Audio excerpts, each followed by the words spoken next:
다시 사람들이 물었습니다. 당신은 어떤 표적을 행하여 우리가 보고 당신을 믿게 하시겠습니까? 성경에 하나님께서는 그들에게 먹을 빵을 하늘에서 내려주셨다 라고 기록되어 있듯이 우리 조상들은 광야에서 만나를 먹었습니다. 예수님께서 그들에게 말씀하셨습니다. 내가 너희에게 진리를 말한다. 너희에게 하늘로부터 내린 빵을 준 사람은 모세가 아니다. 나의 아버지께서 너희에게 하늘로부터 참된 빵을 주신 것이다. 하나님의 빵은 하늘로부터 내려와서 세상에 생명을 주는 것이다. 사람들이 예수님께 말했습니다. 선생님, 이 빵을 우리에게 항상 주십시오. 그때 예수님께서 그들에게 선언하셨습니다. 나는 생명의 빵이다. 내게 오는 사람은 결탄코 굶주리지 않을 것이며 나를 믿는 사람은 결코 목마르지 않을 것이다. 그러나 전에도 내가 너희에게 말했던 것처럼 너희는 나를 보고도 여전히 나를 믿지 않는다. 아버지께서 나에게 주신 사람은 다 내게로 올 것이며 내게로 오는 자를 나는 결탄코 쫓아내지 않을 것이다. 나는 내 뜻을 이루기 위해서 하늘에서 내려온 것이 아니다. 나는 나를 보내신 분의 뜻을 행하기 위해 하늘에서 내려왔다.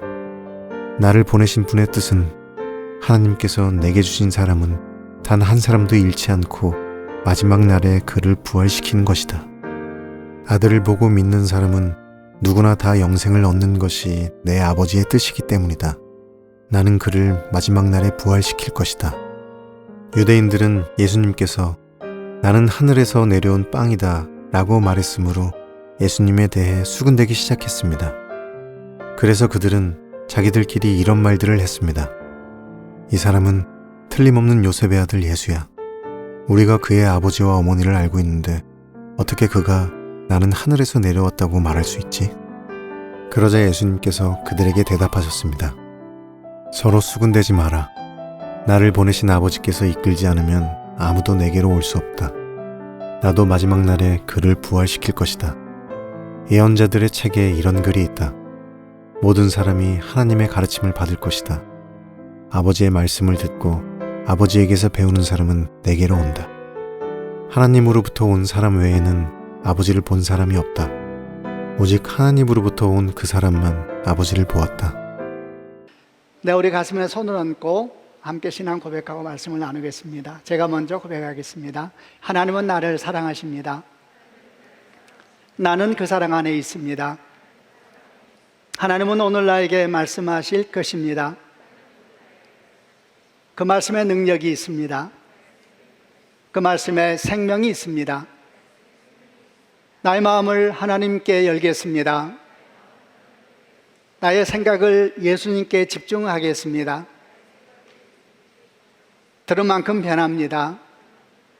들은 만큼 행복해집니다.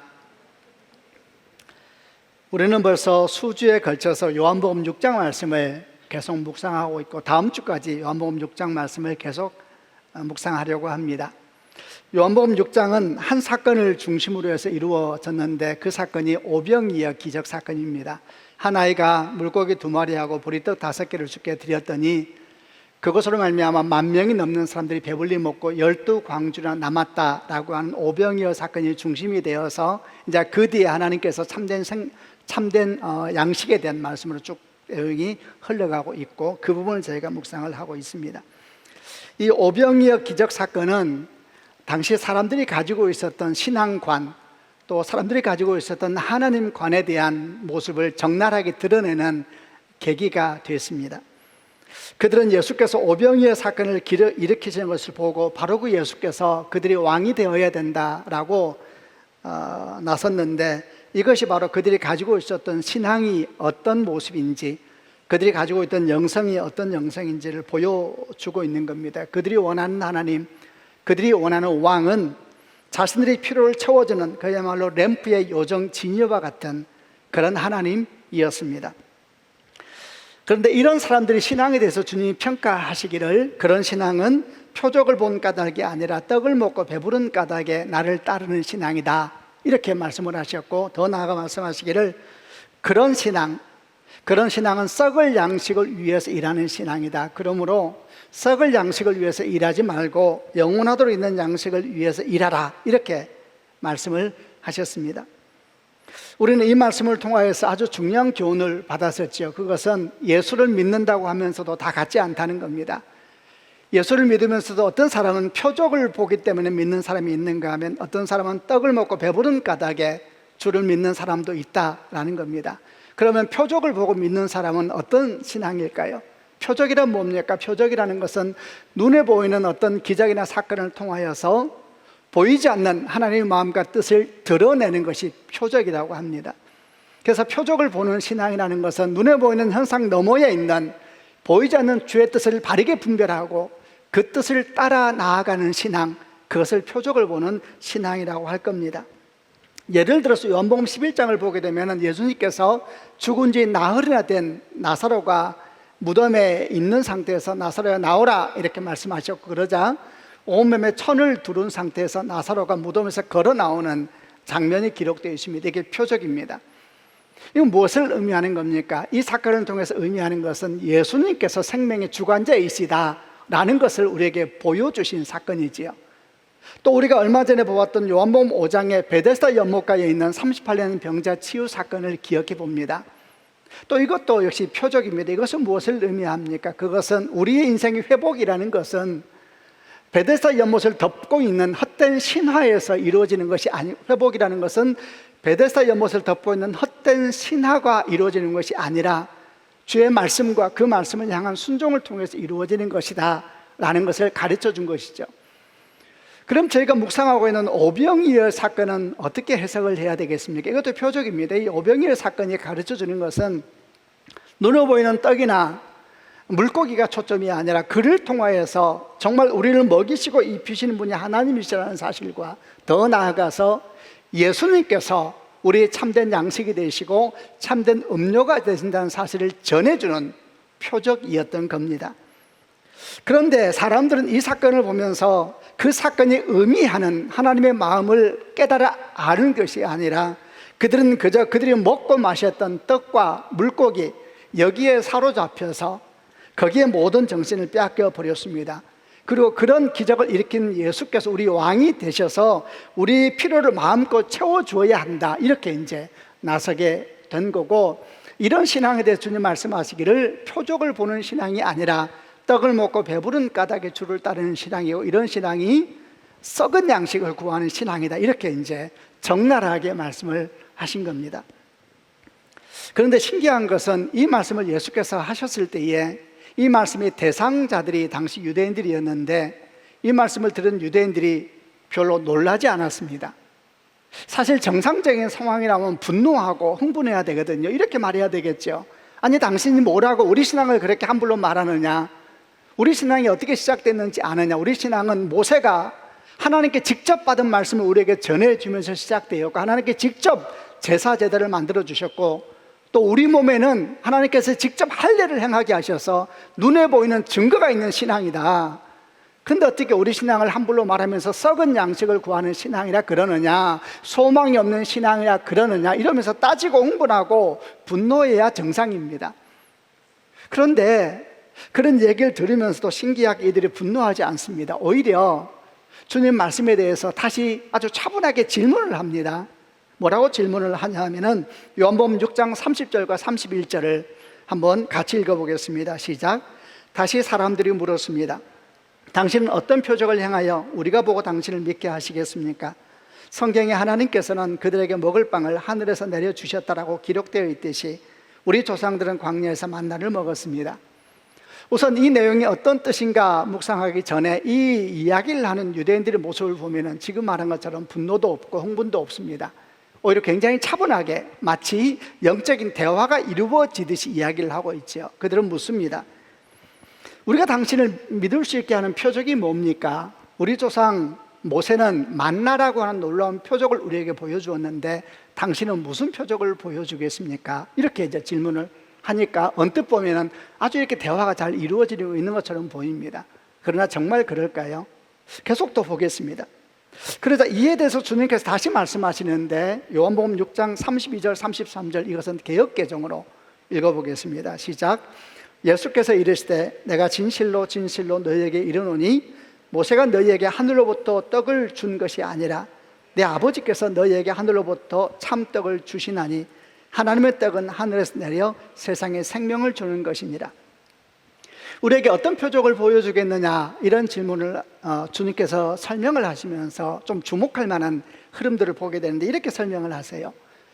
모세를 통해서 전해주었던 만나, 그 떡은 설명하면서 과거형을 쓰세요. 전해주었던 그 떡, 그러고 난 다음에 뒤에 하나님께서 우리에게 주시는 참된 떡, 이거는 현재형을 씁니다. 주시는 참된 떡을 표현하십니다. 이 말은 무슨 뜻이냐 하면은, 구약에서 하나님께서 모세를 통해서 만나를 주셨는데 그것은 그때, 과거형이죠. 그때의 사람들, 모세와 이스라엘 백성들에게 주셨던 하나님의 표적이었다. 근데 그 표적이 지금 현재형을 씁니다. 예수님을 통해서 완성되었다라고 말씀하고 있는 거지요. 구약의 만나라는 기적도, 그리고 신약의 오병이어라는 기적도 다 표적인데, 그 표적이라는 것이 결국 참된 떡이 되시는 예수님을 통해서 지금 너희에게 임하였다, 이렇게 말씀하고 있는 겁니다. 구약의 만나를 먹었던 사람들도 다시 배고팠고, 그리고 오병이어, 바로 너희들도 다시 배고프지 않느냐. 그러나 참된 떡이 되고 참된 음료가 되시는 예수, 나를 먹고 마실 때 너는 배고프지 않고 목마르지 않을 것이다, 이 말씀을 이제 하고 계신 겁니다. 그러자 다시 또 이들은 이 유대인들의 이 말을 듣고 뭐라고 또 반응합니까? 이렇게 반응을 합니다. 6장 34절의 개역개정을 제가 읽어보겠습니다. 그들이 이르되 주여 이 떡을 항상 우리에게 주소서. 제가 여러분에게 말씀드린 것처럼 지금 유대인들과 예수님의 대화가 아주 자연스럽고 마치 깊은 영적인 대화가 오고 가는 것처럼 보이는데, 그러나 조금만 집중해서 묵상을 해보면 전혀 다른 느낌을 가지게 됩니다. 어떤 느낌이냐 하면은, 이 대화가 뭔지 모르게 좀 핀트가 어긋나고 있는 것 같아요. 뭔지 모르게 삐걱거리고 있는 것 같은 이런 대화라는 걸 느낄 수가 있습니다. 왜냐하면 사실 유대인들과 예수님의 대화는 서로 다른 얘기를 하고 있거든요. 예수님은 지금 계속해서 눈에 보이는 표적이 무엇을 의미하는가에 대해서 설명하고 계시는데, 유대인들은 눈에 보이는 표적 그 자체에 대한 이야기를 계속하고 있습니다. 예수님은 보이는 것 너머에 있는 보이지 않는 주의 뜻이 무엇인가에 대해서 말씀하시는데, 유대인들은 눈에 보이는 것 거기에 집착하면서 그 얘기만 계속하고 있는 것입니다. 말하자면 주님께서는 표적을 보는 신앙에 대해서 말씀하시는데, 유대인들은 떡을 먹고 배부른 신앙으로 답하고 있는 겁니다. 이들은 지금 예수님의 말씀을 전혀 못 알아듣고 있습니다. 그러다 보니까 주님께서 그들의 신앙을 전면적으로 부인하고 있음에도 불구하고 분노하지 않았던 것이고, 그러다 보니까 구약에 만나는 모세가 아니라 그때의 하나님께서 그들에게 주신 표적이었고, 그 표적이 지금 예수님을 통해서 나타나고 있다고 설명함에도 불구하고 다시 그게 무슨 뜻인지도 모르면서 그 떡 좀 계속 달라고 이렇게 반응하고 있었던 겁니다. 이들은 지금 예수님 말씀을 전혀 못 알아듣고 있습니다. 이런 대화를 보면서 여러분 어떤 마음이 드십니까? 저는 이 대화를 묵상하면서 혼란스럽기도 하고 번잡하기도 하고 참 많은 생각이 들었습니다. 왜냐하면 혹시 이런 모습이 내 신앙의 모습은 아닌가라는 생각 때문입니다. 혹시 이런 모습이 오늘날 교회 다니면서 주를 믿고 있는 우리들 가운데 혹시 이런 모습이 있는 것은 아닐까라는 생각 때문입니다. 자기 신앙이 사실은 죽은 신앙이요 썩어가는 신앙임에도 불구하고 그걸 전혀 모를 뿐만 아니라 오히려 그런 신앙을 당연한 것으로 여기면서 그 신앙 가지고 하나님 앞에 간구하고 있는 이들의 모습이 만약에 우리 신앙의 모습이고 우리의 신앙의 현실이라면 얼마나 슬픈 일이고 얼마나 비극적인 일이겠습니까, 여러분? 그런데 저는 주변에서 왕왕 이런 유대인들의 모습과 같은 신앙을 가진 사람들을 교회 내에서 보곤 합니다. 교회 바깥에 있는 사람들이 이런 신앙을 가진 것에 대해서는 우리가 말할 것이 없습니다.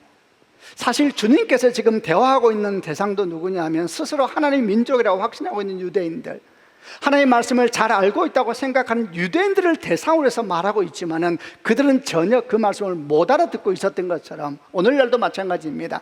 스스로 하나님의 택한 사람이라고 생각하는 성도들, 그리고 자기가 하나님의 말씀을 잘 안다고 생각하는 사람들 중에서도 이런 유대인들과 같은 신앙을 가진 사람들을 왕왕 볼 수 있다라는 겁니다. 한 가지만 생각해 보겠습니다. 요한계시록을 여러분은 잘 아실 겁니다. 계시록을 보면은 많은 숫자와 환상이 나옵니다. 이런 숫자와 환상은 무엇을 의미하는 것일까요?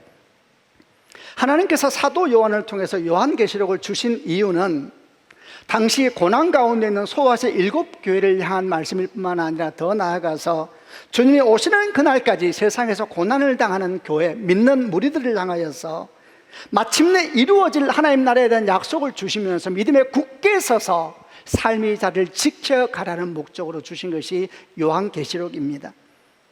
그를 위해서 하나님께서는 그들이 맞이할 고난과 역경에 대해서, 그리고 그럼에도 불구하고 변하지 않으시는 주님의 사랑과 보호하심에 대해서 설명하시면서 여러 숫자와 환상을 통해서 그걸 설명해 주신 겁니다. 그래서 숫자와 환상이라는 것은 성경의 표적과 같은 역할을 하는 겁니다. 그래서 우리가 계시록을 묵상할 때는 숫자와 환상에 너무 지나치게 집착하지 말고 그 뒤에 있는 하나님의 뜻이 무엇일까에 대해서 묵상하면서 주목하면서 가야지 혼란에 빠지지 않는 겁니다. 그런데 적지 않은 사람들이 그 숫자나 환상 그 자체에 매달리면서 마치 거기에 모든 문제의 해답이 있는 것처럼 반응하는 사람들이 있다라는 겁니다. 그들이 바로 현상에 사로잡혀 사는 사람들인 것이죠. 지금은 좀 오래된 이야기 같습니다만 2015년도 2월 달에 SBS에서 그것이 알고 싶다라는 프로그램에 노아의 방주를 탄 사람들이라는 제목의 내용이 방영된 적이 있었습니다. 그 내용은 한 선교사가 외치고 다녔던 2014년도 12월 전쟁설에 대한 예언이라는 것에 대해서 취재한 것이었습니다. 미국에서 신학을 한 홍혜선이라는 한 선교사가 2014년 12월 달에 한국에서 큰 전쟁이 일어나게 될 것이다 예언을 하고 다녔습니다.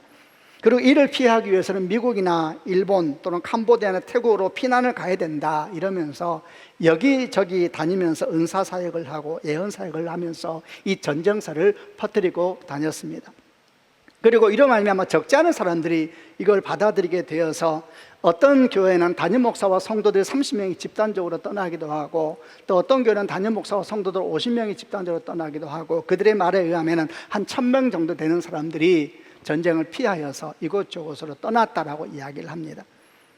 물론 이들은 겉으로는 성교 여행이라는 걸 내세웠지만 속으로는 그 사람이 말하는 전쟁설을 믿고 전쟁을 피하여 피난을 간 것이죠. 물론 이 예언은 이루어지지 않았습니다. 그런데 문제는 이런 신앙관을 가진 사람들이 지금도 여러 모양으로 나타나고 있다는 겁니다. 여러분, 왜 이런 일이 생기는 것일까요? 오늘 말씀하고 연결시켜 본다면 이들의 신앙은 눈에 보이는 현상, 그 너머에 있는 하나님 말씀을 바라보는 것이 아니라 눈에 보이는 환상이나 특별한 것에 지나치게 사로잡혀 있는 것입니다. 물론 지금도 우리는 하나님께서 은사를 주시고 예언의 말씀을 주시는 것을 믿고 있습니다. 그러나 그 모든 은사와 말씀은 우리가 그리스도인으로서 그리스도인답게 우리 삶의 자리를 살아가게 하기 위한 주의 약속인 것입니다. 여러분, 그러므로 우리는 은사와 환상 그 자체에 사로잡혀 버려서 방향을 잃어버리면 안 되는 것입니다. 우리에게 필요한 믿음은 눈에 보이는 현상, 여러분 특별한 현상만이 아닙니다. 우리 삶의 모든 자리가 우리에게 주어진 삶의 현실이지요. 이것을 바르게 분별하여서 하나님의 선한 뜻을 찾아서 그 뜻을 향해 걸어가야 되는 것입니다. 그리고 이런 선한 분별력의 클라이막스는 어디 있냐면 십자가의 예수님입니다.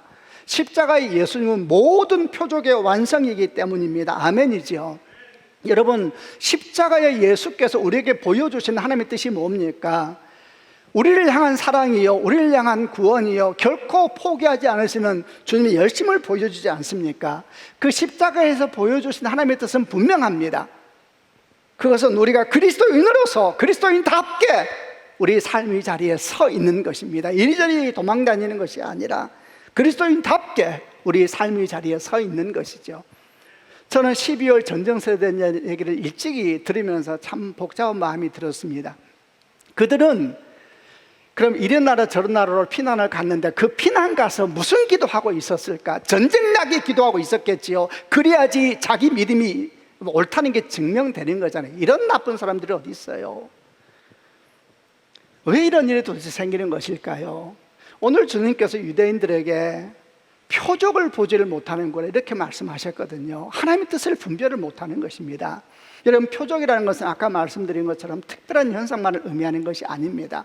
사실 우리의 모든 삶이 하나님께서 우리에게 말씀하시는 표적이 될 수가 있습니다. 만약 우리가 그 삶을 주 앞에 가지고 나아갈 수만 있다면 말입니다. 아멘이죠. 그럴 때 우리가 그 삶 속에서 말씀하는 주의 뜻을 분별하고 그리고 다시 우리 삶의 자리를 믿음의 자리로 만들어 나간다면 그것이 주께서 말씀하시는 영원한 양식을 구하는 신앙이요 생명을 바라보는 신앙이 아니겠습니까? 여러분, 주님의 이름으로 축복합니다. 하나님이 주시는 표적을 잘 분별하면서 사는 성도가 되기를 바랍니다. 더 나아가서 우리는 이 표적에 대한 이야기를 조금 더 묵상을 확대해 볼 수가 있습니다. 우리는 주의 표적을 잘 분별하면서 살아야 될 뿐만 아니라 더 나아가서 우리의 삶이 하나님이 표적이 되는 삶을 살아야 합니다. 여러분, 이 말씀은 무슨 뜻이겠습니까? 우리의 삶이 하나님의 표적이 되는 삶을 살아야 된다. 이 말은 우리의 삶을 통해 하나님의 마음, 하나님의 뜻이 세상 가운데 드러나도록 해야 된다는 의미입니다. 그것이 우리 삶이 하나님의 표적이 되는 삶이겠지요. 눈에 보이는 어떤 사건들, 오병이어라든지 또는 38년 병자가 치유되는 사건이라든지 이런 어떤 사건들을 통하여서 하나님께서 당신의 뜻을 드러내시는 표적을 삼으셨던 것처럼 만약에 하나님께서 우리 삶을 통하여서 당신의 어떠함을 드러내실 수가 있다면 여러분, 우리가 그런 표적이 되지 않겠습니까? 여러분, 그것이 가능합니까? 우리 삶이 하나님의 표적으로서의 삶을 산다는 것이 가능할까요? 예, 가능합니다. 사실 우리는 원래 그렇게 창조되었었습니다. 여러분, 창세기 1장과 2장을 기억해 보시기를 바랍니다. 그때 우리는 하나님의 형상을 따라 만들어졌다라고 성경에 분명히 말씀합니다. 그때 우리의 모습은 어떤 모습이었느냐? 말 그대로 우리의 존재는 하나님의 어떠하심을 드러내는, 밖으로 드러내는 존재였습니다. 우리가 호흡할 때, 우리가 살아나갈 때, 우리가 걸어갈 때, 우리가 말을 할 때, 우리가 일을 할 때에 하나님의 형상, 하나님의 어떠하심이 우리의 삶을 통해서 흘러나오도록 창조된 존재가 원래 우리였습니다. 그런데 죄가 우리 가운데 들어오면서 그 형상이 다 깨어져 버리고 말았습니다. 그 뒤부터 우리는 하나님의 어떠하심을 드러내는 존재가 아니라 우리 욕망과 욕심만을 가는 곳마다 발산하는 그런 존재로 바뀌어 버리게 됐습니다. 그런데 그런 우리에게 예수께서 오셨고 그 예수를 영접하는 자들마다 성령께서 임하시게 되면서 다시 우리는 하나님의 어떠하심을 드러내는 표적으로서의 삶의 존재로 부름을 받은 것입니다. 요한복음 5장 13절 이하에 기억하실 것입니다. 너희는 세상의 소금이다. 너희는 세상의 빛이다.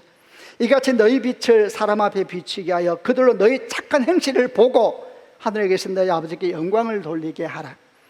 고린도서 2장 15절 16절 우리는 구원받는 자들에게나 망하는 자들에게나 하나님 앞에서 그리스도의 향기니 이 사람에게는 사망으로부터 사망에 이르는 냄새요 저 사람에게는 생명으로부터 생명에 이르는 냄새라 누가 이 일을 감당하리요?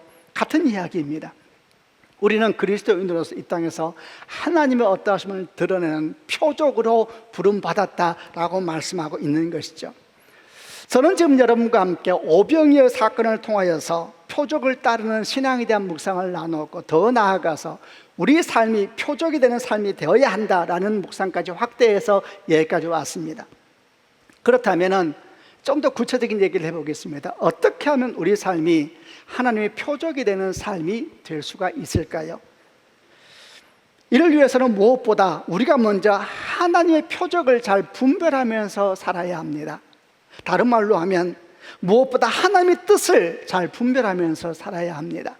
매일매일 우리에게 주어진 삶의 현실 가운데서 또 우리에게 주어진 주의 말씀 가운데서 주의 뜻을 잘 분별하면서 우리가 살아가게 되면은 바로 그 사람이 하나님의 표적이 되는 인생을 살게 되는 것이기 때문입니다. 결국 우리는 어떻게 하면 오늘을 살면서 하나님의 표적이 된 인생을 잘 살 수 있을까라는 질문은 어떻게 하면 우리가 하나님의 뜻을 잘 분별할 수 있을까? 그러므로 하여 어떻게 하면 우리가 하나님의 표적으로 삶을 살 수 있을까라는 질문으로 모아지게 됩니다. 어떻게 하면 하나님의 뜻을 잘 분별할 수 있을까요? 이를 위해서 다시 예수님과 유대인들의 대화 속으로 들어가 보겠습니다. 아까 나누었듯이 지금 유대인들은 예수님의 대화를 전혀 이해하지 못하고 있습니다. 그러자 주님께서 어떻게 하시냐 하면 표적에 대한 말씀을 이제는 직접적으로 풀어주기 시작합니다. 그게 요한복음 6장 35절인데 개역개정으로 한번 같이 읽어보겠습니다. 시작. 예수께서 이르시되 나는 생명의 떡이니 내게 오는 자는 결코 줄이지 아니할 터이요 나를 믿는 자는 영원히 목마르지 아니하리라. 구약의 만나가 표적이었고 신약의 오병이어가 표적이었다 이렇게 말하면서 하늘로부터 오는 참된 떡에 대한 설명을 아무리 해도 알아듣지를 못하니 주님께서 아주 직접적으로 표현하기 시작합니다. 어떻게 표현합니까? 내가 생명의 떡이다. 내게 오는 자는 결코 줄이지 않을 것이다.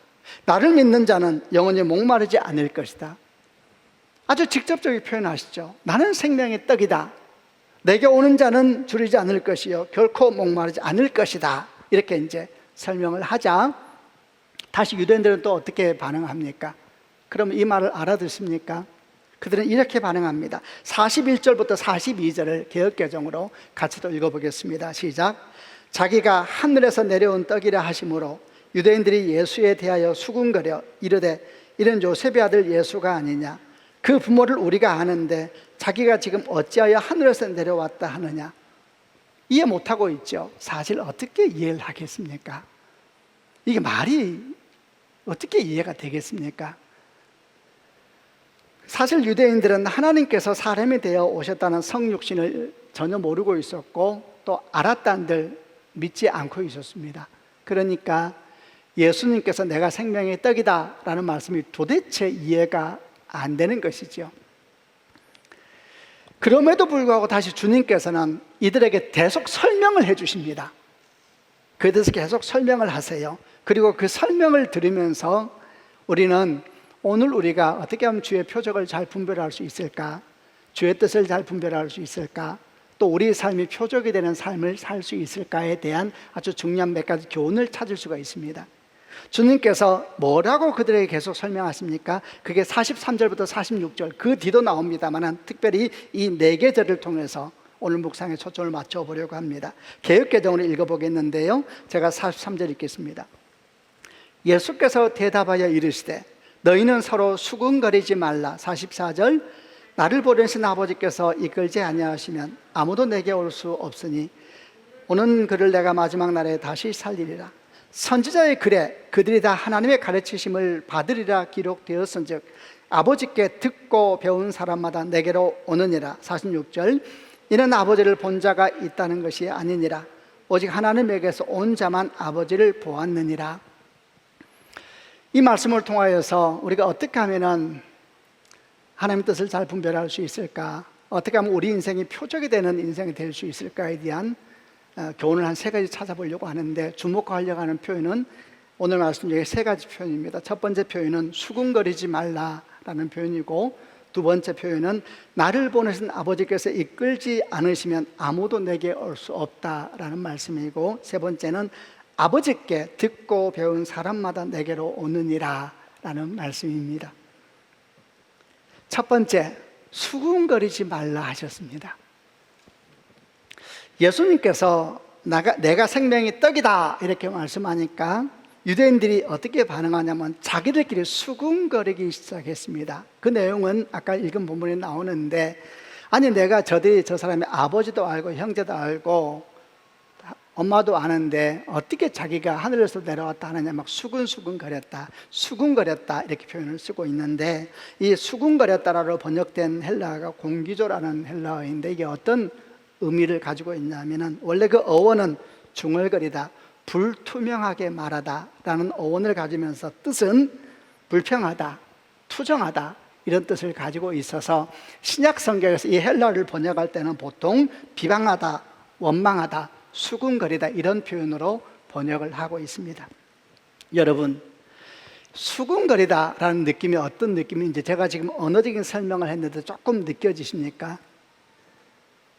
예수님께서 뭐라고 말씀하시자 자기들끼리 뒤에서 뭐라 하고 있는 겁니다 지금. 그런데 그런 뭐라 하는 그 느낌이 어떠냐 하면은 뭔가 불투명하게 말을 하면서 그 바탕에 비방하고 불평하고 그리고 이렇게 냉소적으로 바라보는 영성이 깔려있는 그런 모습이 수군거리다라는 표현 속에 있는 겁니다.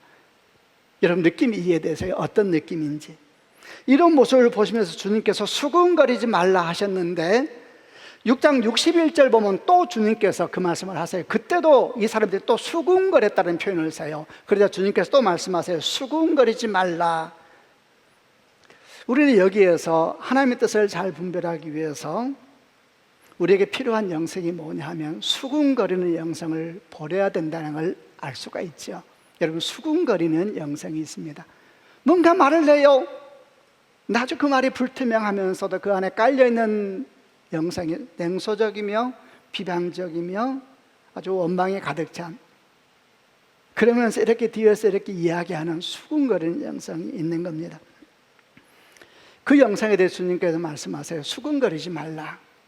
그럼 반대로 어떤 영성을 가져야 될까요? 그걸 묵상하면 좀 더 내용이 정돈되겠죠. 어떤 마음을 가져야 될까요? 그것은 아마도 마태복음 13장에 있는 네 가지 마음을 네 가지 밭으로 비유하고 있는 설명에서 답을 찾을 수 있을 듯 합니다. 길가와 같은 마음, 돌밭과 같은 마음, 가시밭과 같은 마음, 그리고 좋은 땅과 같은 마음이 있다, 이렇게 말씀하시면서 이 중에 좋은 땅에 대해서 누가복음 8장 15절에서 설명하시기를 착하고 좋은 마음으로 말씀을 듣고 지키어 인내로 결실하는 마음이다, 이렇게 표현했습니다. 착하고 좋은 마음으로 말씀을 듣고 지키어 인내로 결신하는 마음이다.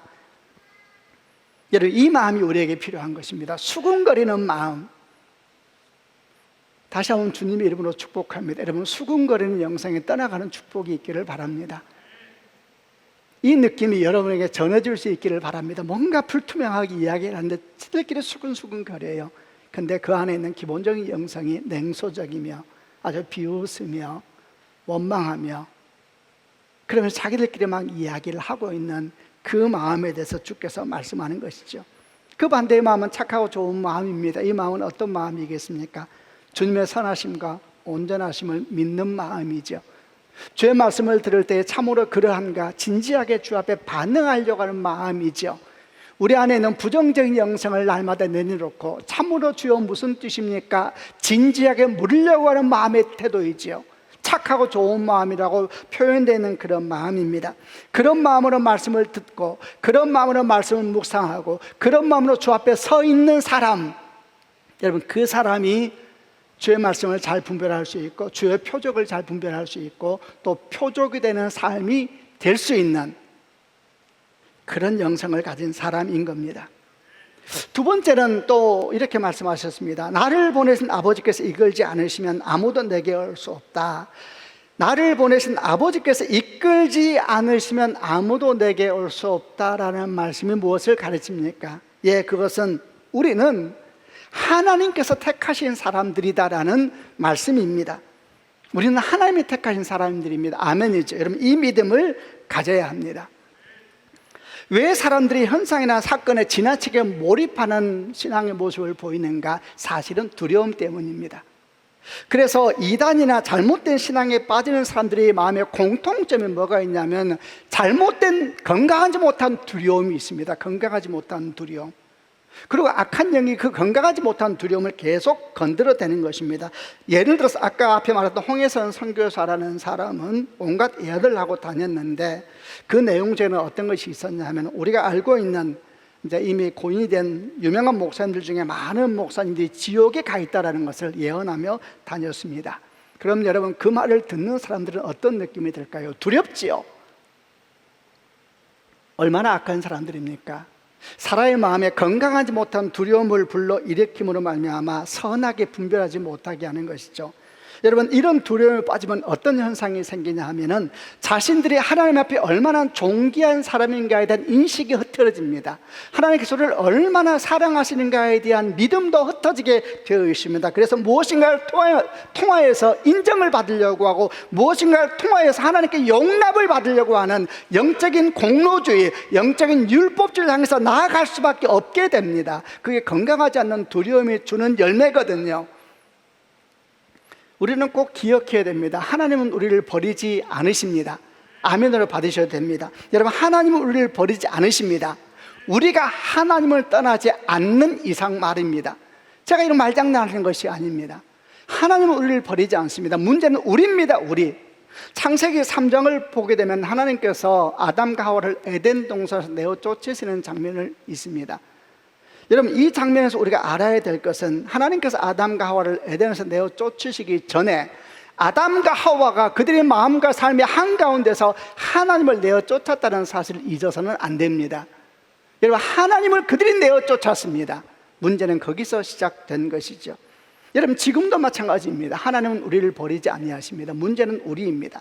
여러분, 죄가 왜 무서운지 아세요? 죄는 우리 마음을 파고들어서 우리를 향한 하나님의 사랑을 믿지 못하게 만들고, 그리고 스스로 불안해하게 하면서 스스로 하나님을 떠나게 하는 영향력이 되기 때문에 무서운 겁니다.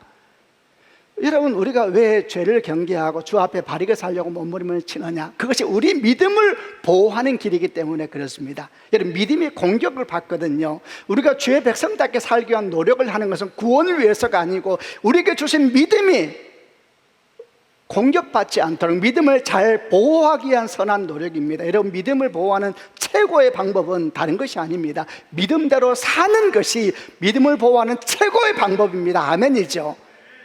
믿음대로 살 때 믿음이 보호받는 것입니다. 여러분, 하나님 우리를 버리지 않습니다. 문제는 우리가 주를 떠나가는 것이 문제이지요. 그리고 우리가 주를 떠나가는 데 있어서 가장 큰 영향력이 가는 죄입니다. 죄. 그래서 우리가 죄를 경계하고 날마다 주 앞에 우리를 내어드리면서 은총을 구하며 나아갈 때에 여러분, 우리가 가지고 있는 믿음이 공격받지 않는 것입니다. 여러분, 주님은 우리를 사랑하십니다. 아멘이죠. 아들 예수를 십자가 못 박혀 죽기까지 우리를 택하셨는데 그보다 더 무엇으로 증거를 할 수가 있겠습니까? 우리가 이렇게 예배하고 있습니다. 참 이런 모양 저런 모양을 가지고 다 있죠. 그러나 한 가지는 공통점입니다. 우리가 하나님의 사람들입니다.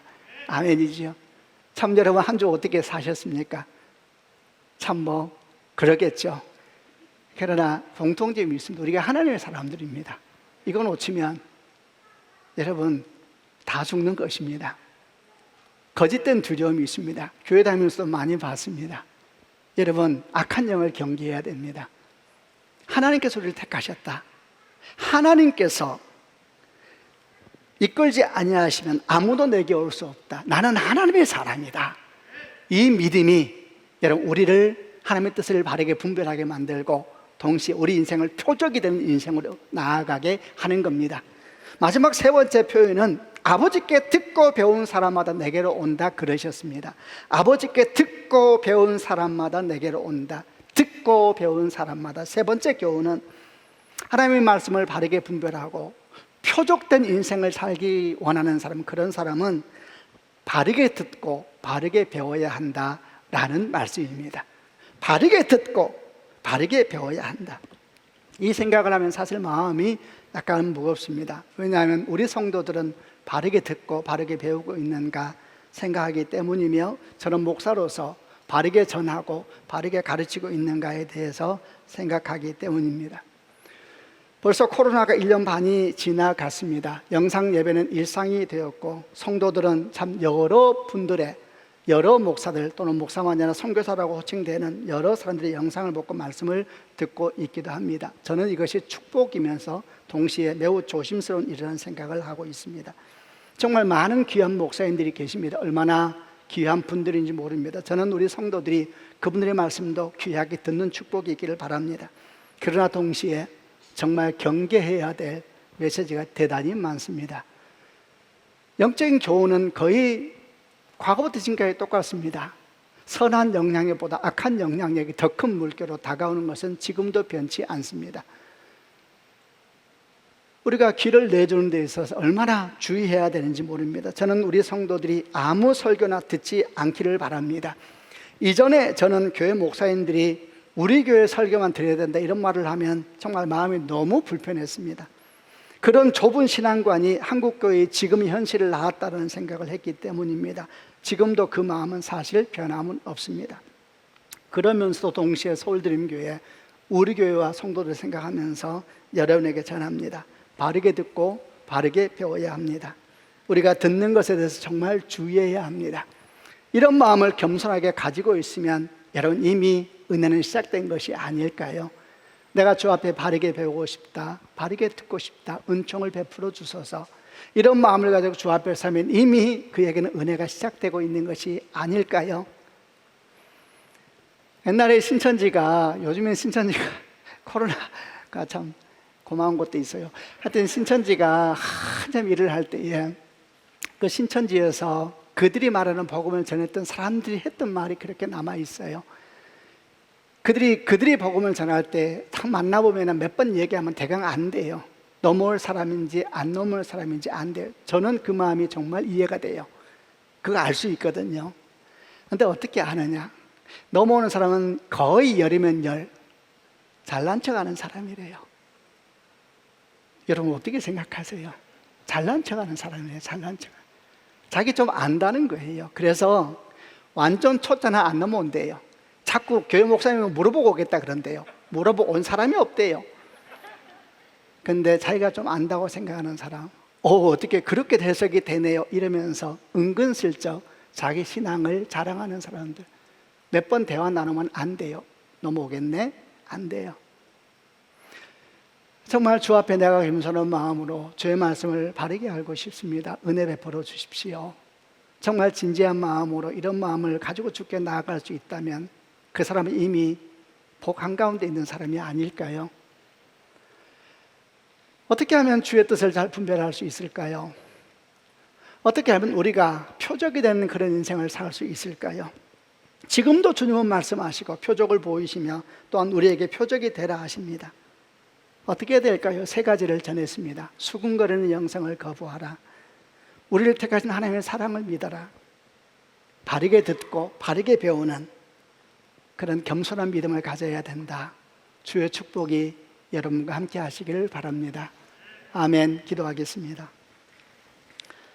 가슴에 한번 다 손을 얹으시길 바랍니다. 성도 여러분, 오늘 말씀을 들으면서 여러분 마음 가운데 다가왔던 하나님의 말씀은 무엇입니까?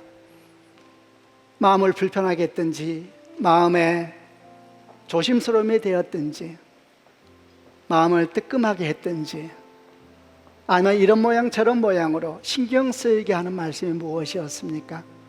그 말씀을 주께서 내게 주시는 말씀으로 받으시길 바랍니다. 그리고 주 앞에 기도하십시다. 아버지 하나님이여, 오늘 정말 주께서 말씀하시는 것처럼 우리가 주의 뜻을 잘 분별하고 우리 자체가 표적이 된 인생을 살기 원하는데, 이를 위하여 주신 말씀을 잘 붙잡고 살아가길 원합니다. 이 말씀이 내 10년 가운데 삶 가운데 뿌리 내리게 하여 주시고, 주님 말씀하신 것처럼 100배, 60배, 30배의 결실을 맺는 생명의 말씀이 되게 하여 주옵소서. 하나님께 기도하겠습니다.